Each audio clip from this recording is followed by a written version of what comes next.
Muy buenas tardes, querida amigo, hermano. Hoy estamos viendo un tema muy lindo que tiene que ver con el Espíritu Santo, pero hoy no vamos a hablar ni de lenguas, ni de interpretación de lenguas, ni discernimiento de espíritu, no.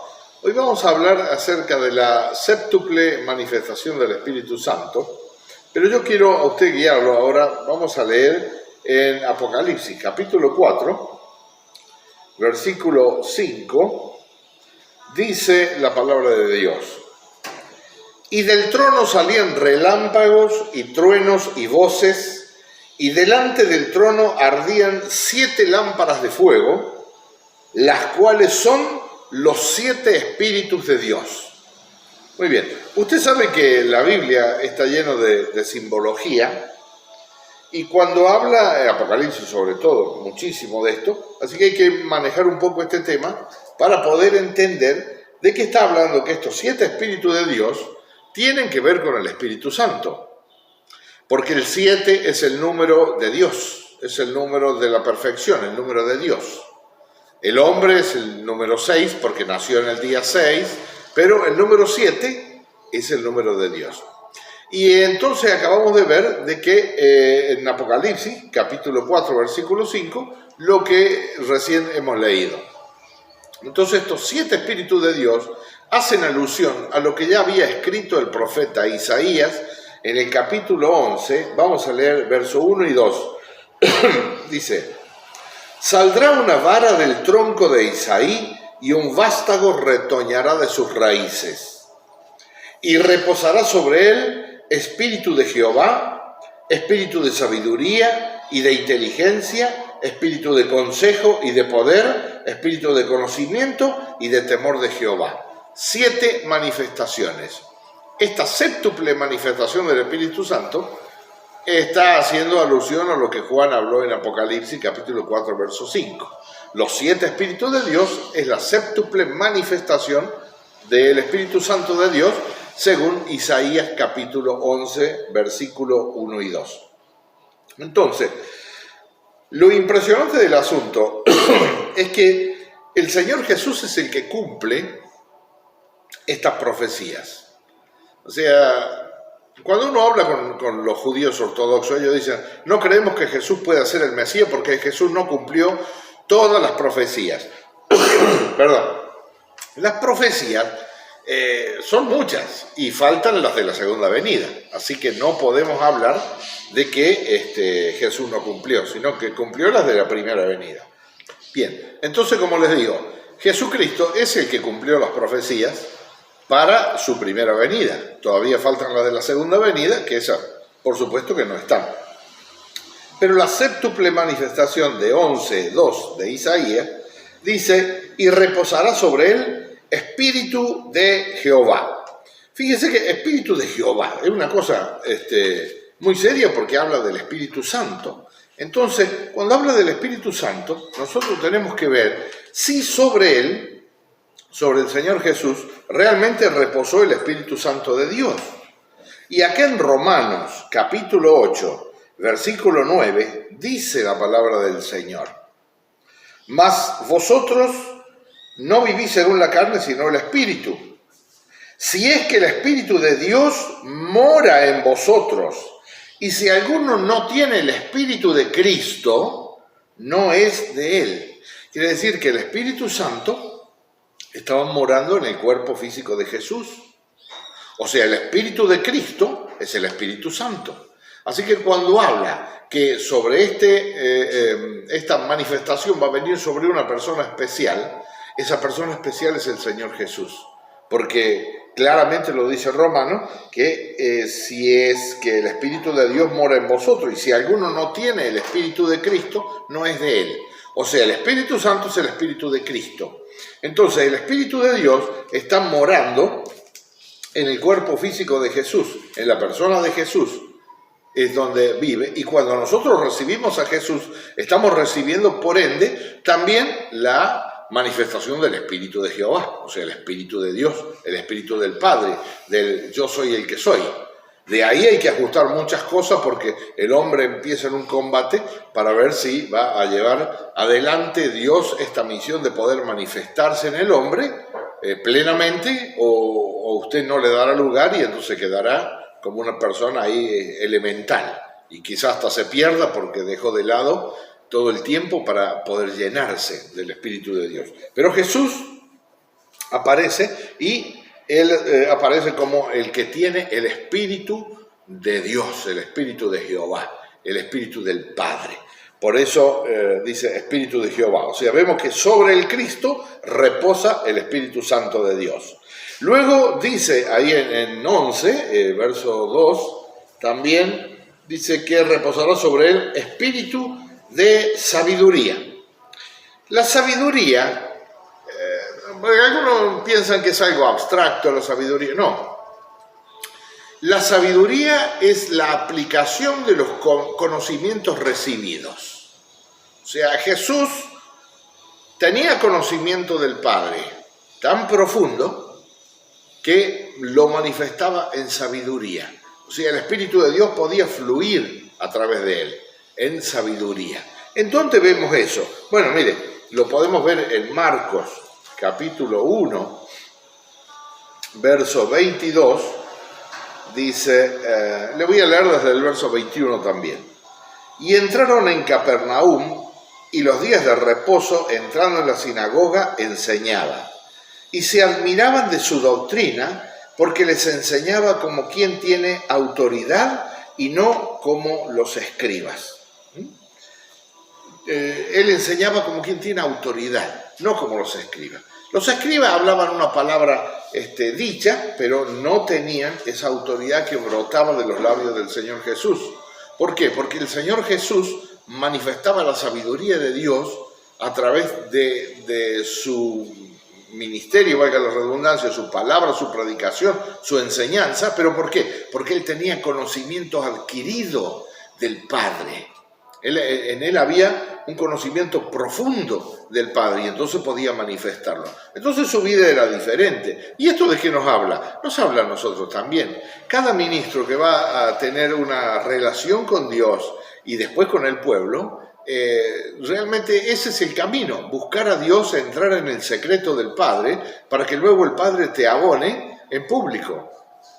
Y esto es lo que pasaba con el Señor Jesús. Claro, los fariseos se enloquecían, se enojaban. ¿Por qué? Porque decían que Jesús no había ido a estudiar a ninguna de las escuelas de ellos. Había dos muy importantes. Y entonces esto molestaba. ¿De dónde tiene estas palabras? Decían, ¿no? Pero la gente al contrario, dice, y se admiraban de su doctrina porque les enseñaba como quien tiene autoridad y no como los escribas. Esto es muy importante. También me gustaría poder ver esta manifestación del Espíritu Santo en 1 Corintios capítulo 1, verso 22 al 24 inclusive, en lo que lo tengo preparado. Dice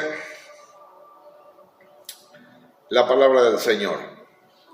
Pues ya que en la sabiduría de Dios el mundo no conoció a Dios mediante la sabiduría, agradó a Dios salvar a los creyentes por la locura de la predicación. Porque los judíos piden señales y los griegos buscan sabiduría. Pero nosotros predicamos a Cristo crucificado. Para los judíos ciertamente tropezadero y para los gentiles locura. Mas para los llamados así judíos como griegos, Cristo, poder de Dios y sabiduría de Dios.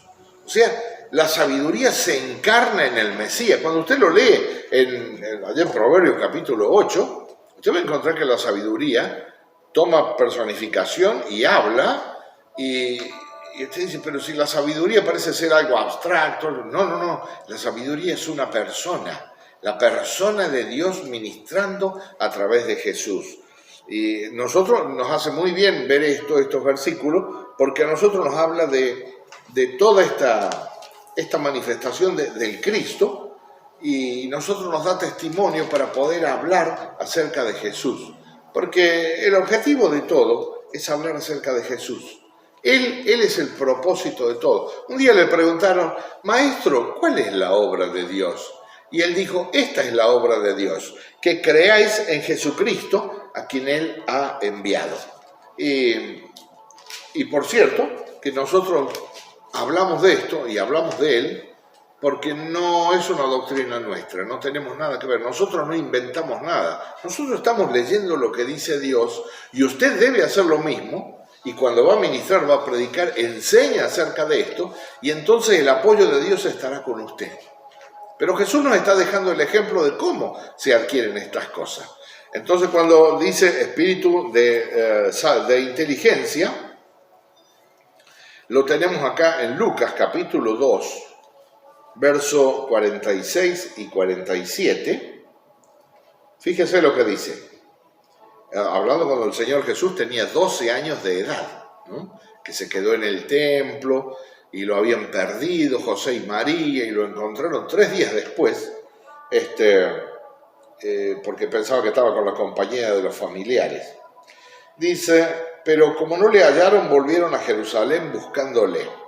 Y aconteció que 3 días después lo hallaron en el templo, sentado en medio de los doctores de la ley, oyéndoles y preguntándoles.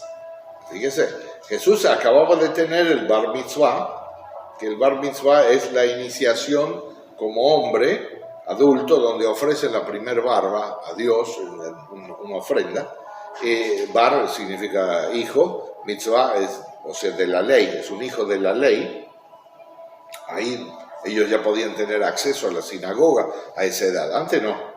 Y entonces él se queda, ¿no? Y todos los que le oían, dice, se maravillaban de su inteligencia y su respuesta. Y recién acabamos de leer que sobre él reposaría espíritu de inteligencia. Entonces, la inteligencia, que es la potencia intelectiva del alma, no es una inteligencia natural, porque nosotros venimos con una inteligencia natural y esa inteligencia nos puede llevar a nosotros a tener, no sé, buenos títulos, puede ser abogado, ingeniero, doctor, presidente de la República, cualquier cosa sobre la Tierra, astronauta, lo que sea. Pero hay una inteligencia que procede del cielo. La inteligencia que procede del cielo es la que se debe adquirir. Adquiere, hijo mío, sabiduría, adquiere inteligencia, dice Salomón. Entonces, esta inteligencia de la cual estoy hablando no es una inteligencia natural, es una inteligencia que se adquiere espiritualmente mediante relación con el Padre. Y Él vino a mostrarnos el camino de la relación, de ese relacionamiento que a Él lo colocaba como un sabio, como un inteligente, ¿no? Y entonces, fíjese que el inteligente viene y muere por todos los perdidos y Él derrama de su conocimiento, de su sabiduría, de su revelación sobre todos nosotros, sobre todos los que le buscan. Por eso es importante entrar a buscar a Dios en el secreto, porque si esta séptuple manifestación ocurrió en el Mesías, Jesús dijo, las obras que yo hago vosotros haréis también, porque yo voy al Padre. Entonces, y aún mayores haréis. Entonces, ¿qué nos está dejando Jesús? Nos está dejando un camino abierto para la búsqueda, para la cosa profunda de Dios. Hay gente que, por supuesto, que no le presta mucha atención a esto, porque piensa que, no, lo que pasa es que Jesús era Jesús, y como Él no hay otro, tiene razón, como Él no hay otro, es lo más grande que hay. Pero lo que Él es, dejó abierto ese camino para que nosotros sigamos sus pisadas, dice Pedro, porque Él nos dejó ejemplo para seguir sus pisadas. Así que el Espíritu de Dios ya lo tenemos manifestándose en inteligencia. Y vamos a ver una más y después posiblemente hagamos el video número 2. No sé cuántos tiempos estamos, pero vamos a tener que hacer uno más. Dice Espíritu de consejo. Consejo. Bueno, el consejo viene cuando hay muchísima experiencia. Usted puede dar un consejo siendo nuevo en el conocimiento de Dios y va a tomar una palabra de Dios y va a decir, mire, esto es lo que dice Dios. Y ese consejo está en su boca, pero viene del Padre, ¿me entiende? Ahora, si usted tiene relación con Dios y toma una palabra y la suelta sobre la gente, esa gente va a quedar más impactada porque ese consejo de Dios va a fluir con mucha más fuerza por una boca que tiene experiencia en la relación con Dios. Pero vamos a ver al Jesús consejero. Bueno, ¿Jesús aconseja? Sí. Mire, en Isaías capítulo 9, versículo 6, la profecía, estamos hablando de 730 años antes de que Jesús naciese de la Virgen María, dice, conocidísimo el pasaje, dice, porque un niño nos es nacido, hijo nos es dado, y el principado sobre su hombro, y se llamará su nombre admirable, consejero, Dios fuerte, Padre eterno, príncipe de paz. Uno de los títulos mesiánicos es consejero, el Dios que me aconseja por las noches, aquel que viene por medio de su espíritu, porque fíjese que la relación tan importante que tiene la iglesia que tener con el Espíritu Santo. Algunos dicen, no, yo me dedico a la palabra y no, en la palabra está todo. Bueno, está todo y no está todo. Está todo, pero le falta a ese logos que usted lee, le falta la vida que se le da el Espíritu. Entonces el Espíritu Santo aconseja a través de la palabra, pero por medio de su persona. Usted tiene que tener buena relación con la persona del Espíritu Santo y buen conocimiento de las Escrituras, porque Dios no aconseja ni va a tratar cosas muy profundas con personas analfabetas. Usted tiene que ser una persona que aprenda a leer, a conocer la Escritura y a mantenerse en oración delante de Él para que venga el consejo de Dios acerca de tu vida, acerca de una palabra que tenés que dar, que eso no se pierda, no se caiga y tenga un fin impresionante. Y también lo encuentro, hay muchos versículos más, yo por supuesto no quiero tocar todo porque si no nos vamos a una concordancia, hermano, y usted va a encontrar consejos, le encuentro muchísimo, pero le estoy mostrando que esa séptuple manifestación del Espíritu Santo reposó sobre Jesús y no sobre otra persona, sobre Jesús, y a partir de Jesús puede venir para otros. Te voy a leer Apocalipsis capítulo 3, versículo 18. Bueno, a ver, me gustaría leerte un poquito de más arriba, el mensaje a la Odisea, versículo 14, 3:14 al 18, es decir, dice, y escribe al ángel de la iglesia en la Odisea, o sea, hay uno, la palabra ángel es malak en hebreo y es ángelos en griego, y es el encargado de dar los mensajes a la congregación, a la iglesia. O sea, en este caso, el mensajero por antonomasia es el pastor. Y escribe al ángel de la iglesia en la Odisea, he aquí el amén, el testigo fiel y verdadero. El principio de la creación de Dios dice esto, yo conozco tus obras, que ni eres frío ni caliente, ojalá fuese frío o caliente, pero por cuanto eres tibio y no frío ni caliente, te vomitaré de mi boca. Porque tú dices, yo soy rico y me he enriquecido y de ninguna cosa tengo necesidad. Y no sabes que tú eres un desventurado, miserable, pobre, ciego y desnudo. ¿Cierto? La reprensión es grande, pero escucha lo que dice. Por tanto, habla el Mesías lleno del Espíritu Santo. Por tanto, yo te aconsejo, ahí está la palabra, el consejero, yo te aconsejo que de mí, compres oro refinado en fuego para que seas rico y vestiduras blancas para vestirte y que no se descubra la vergüenza de tu desnudez. Dice, te aconsejo que compres de mí oro refinado en fuego. Usted sabe que el oro es el metal de los reyes y el metal de Dios, ¿no? Entonces usted para comprar oro tiene que pagar un precio. Entonces el consejo de Jesús es, te aconsejo que de mí compres oro refinado en fuego. O sea, ¿quieres las cosas profundas? ¿Quieres las cosas de sabiduría, de poder, de conocimiento, de revelación? Paga un precio. Si usted no paga un precio, pues usted no tendrá nada. Hay gente que viene a las reuniones y espera, bueno, vamos a ver qué nos dan hoy. Pero ellos quizás no buscan nunca porque no tienen nada que hacer. A veces no tienen tarea en la congregación, no tienen tarea de una casa abierta para hacer discípulos, no tienen asignaciones prácticas dadas por el pastor, entonces se vuelven burgueses y no quieren pagar el precio. Pero el consejo de Jesús: ¿quieres revelación? Paga el precio.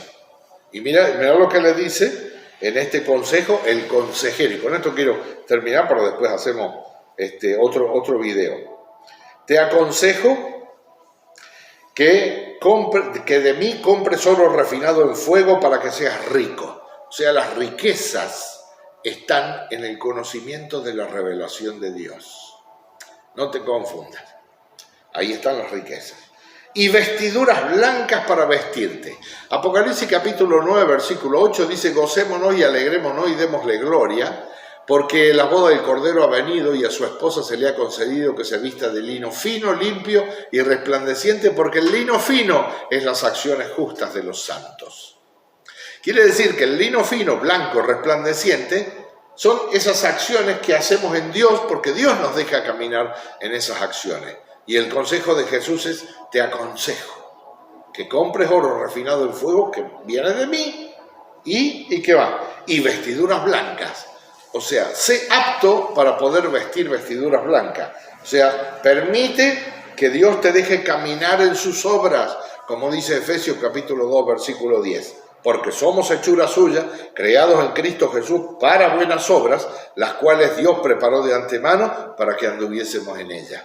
Fíjate, dice: vestiduras blancas para vestirte y que no se descubra la vergüenza de tu desnudez. O sea, tus obras, tu carnalidad, tu naturalidad no sirve, es una vergüenza tu vida. Así que no, si hay algo que realmente te esconde del pecado, es la presencia de Jesucristo delante tuyo. Y dice el último consejo, dice: y unge tus ojos con colirio para que veas. ¿De qué te está hablando? De visión.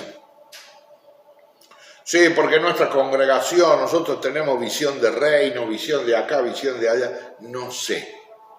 Eso lo vamos a medir de acuerdo a la relación que tengas con Jesucristo, con el Espíritu Santo, con la manifestación del Espíritu a través de su persona, para que alcance tu vida. Porque realmente la visión que vale es la que procede del Padre. La visión de Dios no tiene que ver con eventos, la visión de Dios no tiene con saltitos, jueguitos, coreografía, que si nos ponemos el vestidito que tocamos el pandero, no, tiene que ver con santidad. Así que, y con discipular a las naciones, predicar el Evangelio y hacer discípulos a las naciones. Así que, hermano, mira, yo te voy a dejar ahí en la parte de consejo, ¿no? Espíritu de consejo, para que disfrute este tiempo. Me gustaría de que usted se suscriba, es gratis. Deje comentarios, no hay ningún problema, comente lo que quiera. Y ya próximamente estaremos dejando un teléfono también para que se comuniquen aquellos que quieran conferencias o seminarios hacer en donde sea. Así que espero prontito venir con la segunda parte de este tan interesante estudio. Que Dios les bendiga y les guarde.